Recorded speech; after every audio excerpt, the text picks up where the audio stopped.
Assalamu alaikum little Muslims. Hope you all are fine. Today Anaya will tell you the story of Bilal, the great African Muslim. So let's begin. Bilal is very lovingly remembered by all Muslims of the world as one of the earliest great African Muslim. He was born in a village in a mountainous place in western Arabia. Bilal's father was called Reba, and his mother was known as Hamama. They had come to Arabia as slaves from Ethiopia. The father and mother were slaves of Umayya bin Khalf, a rich man from the tribe of Quraysh. Bilal was therefore born in slavery and served as a housekeeper. His master Umayya bin Khalf was not a Muslim.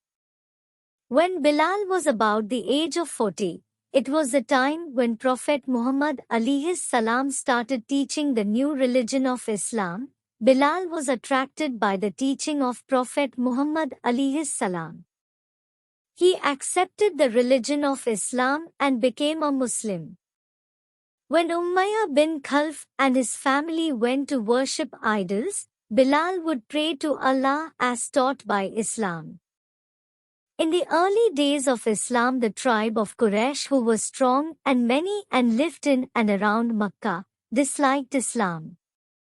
They also disliked Prophet Muhammad and his new teachings. If any person accepted the new religion, they oppressed and harassed him. One day Umayya bin Khalf came to know of Bilal's secret prayers. He called Bilal and asked, "O Bilal, do you worship and bow down to the God of Muhammad?" Bilal was not afraid. He replied, "Yes, Master, I do worship Allah, the only God." The reply angered Umayya greatly. He began to torture Bilal. He was tied with ropes and made to lie on the burning hot desert sand at midnoon. He was then asked to forget the God of Islam and worship the great idols known as Lat and Uzza. But Bilal was strong in his new belief. He refused to worship idols and kept crying Ahad, meaning one God, one God. The tortures continued and were increased. Hot iron rod was stamped on his pained body. Yet Bilal would not yield. On one hot day Bilal lay on the burning hot sand tied to the ground. A very heavy stone was placed over his chest. Bilal could no longer bear the heat and the load so great. He had also grown weak. In that tight condition even water was denied to him. In the condition he lay and lost his senses. As the day neared its end, it became cooler. He regained his conscious senses. He found that the heavy stone was no more on his chest. He wondered who had come to free him from pain.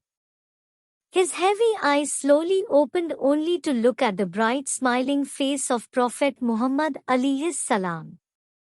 Prophet Muhammad alayhis salam had heard of and seen the torture of Bilal. It pained him extremely to learn that a true believer should suffer in such a manner. He also felt pity for the poor man. He told Abu Bakr to purchase Bilal from Umayya and set him free. This was done. In similar ways the Prophet alayhis salam had many slaves set free.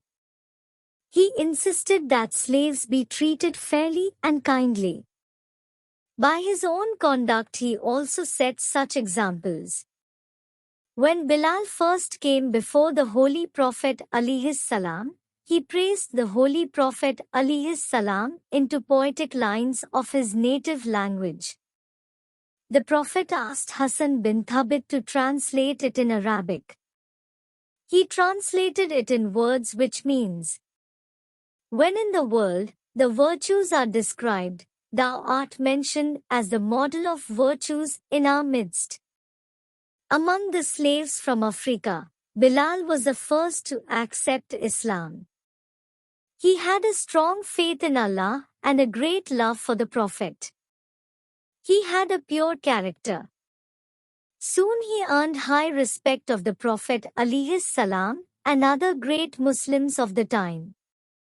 The Prophet alayhi salam liked Bilal's sweet voice and made him the first muezzin, the caller to the prayers. All through his life Bilal remained a close companion of Prophet Muhammad alayhi salam and was with him at every occasion. When the Prophet alayhi salam died, he was very saddened.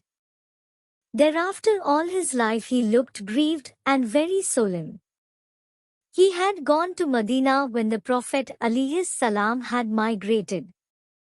After the death of the Prophet alayhi salam, he did not feel happy to stay in Medina.